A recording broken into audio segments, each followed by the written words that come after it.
নমস্কার বন্ধুরা, সুনিতার হেসেলে সবাইকে স্বাগত। আজ আপনাদের সঙ্গে আমি শেয়ার করব পায়েসের রেসিপি। খুব সহজে আর খুব কম সময়ের মধ্যে কিন্তু তৈরি করে নেওয়া যায় এই ছানার পায়েস। খেতে লাগে দুর্দান্ত। তাহলে চলুন রেসিপিটি শুরু করি। তার জন্য দেখুন, এখানে আমি ছানার পায়েস তৈরি করার জন্য এখানে 1 লিটার দুধ নিয়েছি।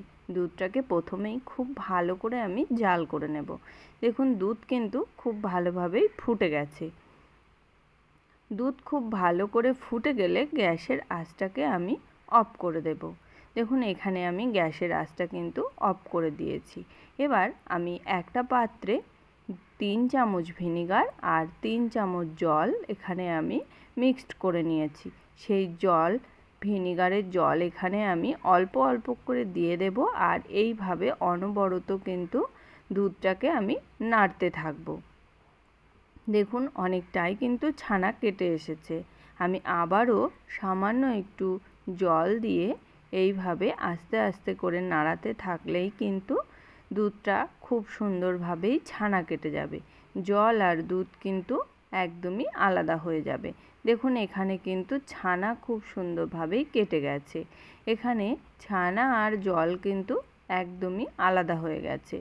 এবার আমি একটা পাত্রে একটা সুতির কাপড় বিছিয়ে দেব, দিয়ে তার উপরে এই ছানাটাকে আমি একটু ছেঁকে নেব।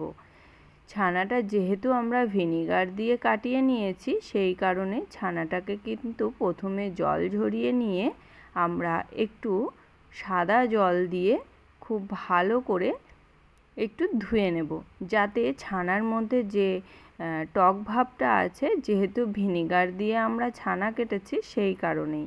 এখানে যদি আমরা টক দই দিয়ে ছানাটা কাটতাম, তাহলে কিন্তু এইভাবে আর ধোয়ার কোনো দরকার ছিল না। যেহেতু আমরা ভিনিগার দিয়ে কেটেছি, সেই কারণে এখানে আমি এইরকম একটু সাদা জল দিয়ে 2 থেকে 1 বার একটু ধুয়ে নেব। এখানে আমি 2 বার মতো একটু জল দিয়ে ধুয়ে নিয়েছি। এবার এই কাপড়টাকে আমি খুব ভালো করে একটু বেঁধে এইভাবে একটু ঝুলিয়ে রেখে দেব, ছানার জলটা পড়ে যাওয়ার জন্য। এরকমভাবে আমি মিনিমাম 30 মিনিট মতো ছানাটাকে আমি জল ঝরিয়ে নেব। দেখুন, এখানে ছানার জল কিন্তু খুব ভালোভাবেই ঝরিয়ে নিয়েছি, আর একবারে কিন্তু শুকনো করে নেব না। এইরকম দেখুন ছানাটা কতটাই সফট হয়েছে।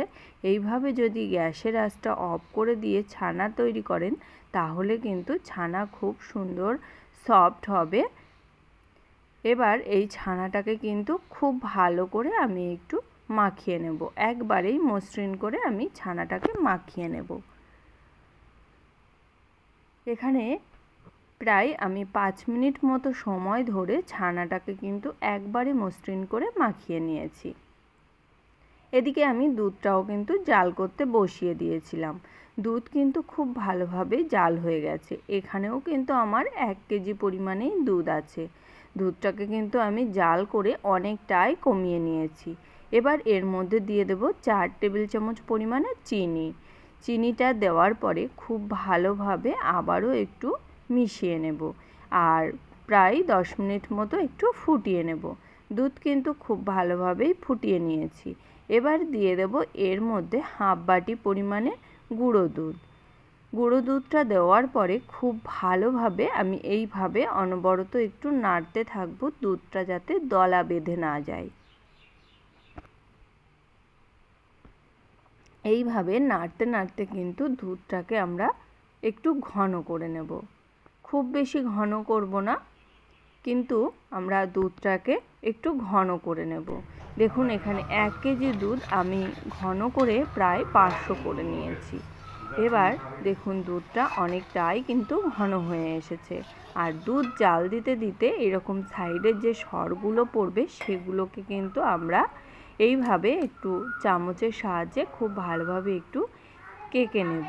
তাহলে কি হবে, দুধটা কিন্তু খুব সুন্দরভাবে ঘন হয়ে আসবে, আর পায়েসটা কিন্তু খেতেও অসাধারণ লাগবে।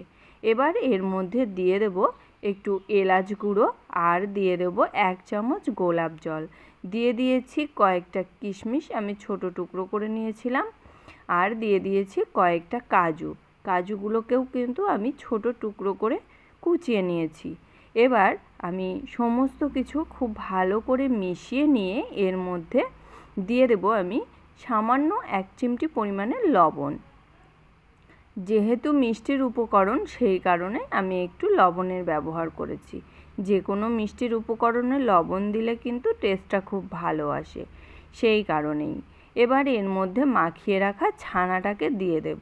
ছানা দিয়ে কিন্তু খুব বেশি ফোটাবো না, সেই কারণেই কিন্তু দুধটাকে আগে থেকে খুব ভালো করে ঘন করে জাল করে নিয়েছি।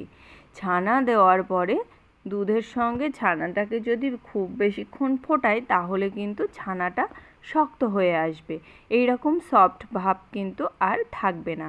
সেই কারণে ছানাটা দুধের মধ্যে দেওয়ার পরে 2 থেকে 3 মিনিট মতো ফুটিয়ে নিলেই কিন্তু আমাদের ছানার পায়েস তৈরি হয়ে যাবে।